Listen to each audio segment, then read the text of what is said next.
guys, so today's topic is Dressler Syndrome. So medical students, how are you all? Hope you all are fine. And today we will start a POM topic, that is a Dressler Syndrome. So what is a Dressler Syndrome? It is due to the inflammation of the covering, that is the sac around the heart, that is the pericardium. So inflammation of the pericardium is called a pericarditis.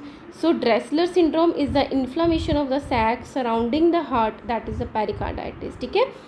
So whenever there is a inflammation in the heart, we will call it as a pericarditis. It is believed to occur as a result of the immune system responding to the damage to heart tissue or damage to the sac around the heart, that is the pericardium. So whenever there is some infection or there is some injury, there is some trauma, so our immune system react according to the damage to the heart, and which causes the inflammation or a damage to the sac around the heart, that is the pericardium. The damage can result from the heart attack. So whenever there is a heart attack, there is definitely a damage to the tissues, or a surgery or a traumatic injury causes the damage to the sac of the heart. These are the reasons. So in this, the symptoms include chest pain, feels like heart attack. So patient may feel like that he is or she is having a heart attack, but there is a chest pain due to the Dressler syndrome. It is also known as a post-myocardial infarction syndrome. It may occur after the myocardial infarction, so we can also called it as a post-myocardial infarction syndrome.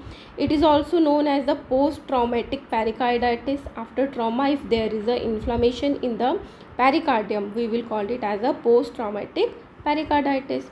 It is also known as the post-cardiac injury syndrome. If person may suffer from the cardiac injury, it may also cause, so it is also known as a post-cardiac injury syndrome. And another name is post-pericardiotomy syndrome. Okay, so there are some symptoms are likely to appear weeks to months after a heart attack, surgery or an injury to the chest. So these are the main reasons. So why Dressler syndrome occurs? It's a heart attack, surgery or any injury to the chest. Okay, so patient may feel chest pain or fever. So what are the causes? We have already understood. The Dressler syndrome is caused by the immune system response to the heart damage. Whenever there is a damage to our body, our immune system responded. So if there is a heart damage due to the above reasons, our immune system reacts, and the body reacts to the injured tissue by sending immune cells and proteins, that is the antibodies, to clean up and repair the affected area. Okay, so this response causes the inflammation in the pericardium. So whenever immune cells and proteins will be there to repair the affected area, there is a inflammation in the pericardium. It may also occur after the certain heart surgeries or procedures. So whenever there is a work on heart, there is a surgery, there is a trauma after a myocardial infarction, there may be a Dressler syndrome. Complications. The immune system reaction that causes Dressler syndrome may also lead to fluid collection in the tissues surrounding the lungs. So whenever there is a immune system reaction around the heart in a Dressler syndrome, there may causes the fluid collection in the tissues surrounding the lungs. Lungs may also involved, that is when there is a fluid collection in the lungs, we will call it as a pleural effusion. So it can cause more serious complication.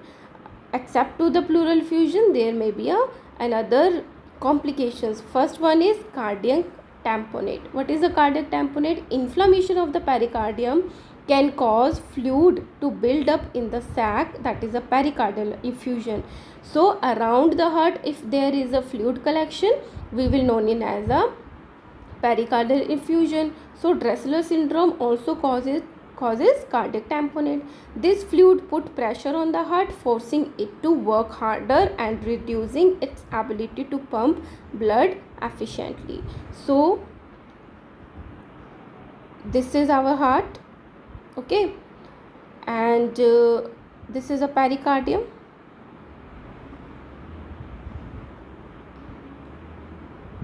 If there is a fluid collection is there and there is a inflammation, so our heart need to pump strongly, work harder, okay, and ability of the blood pumping is reduced, okay.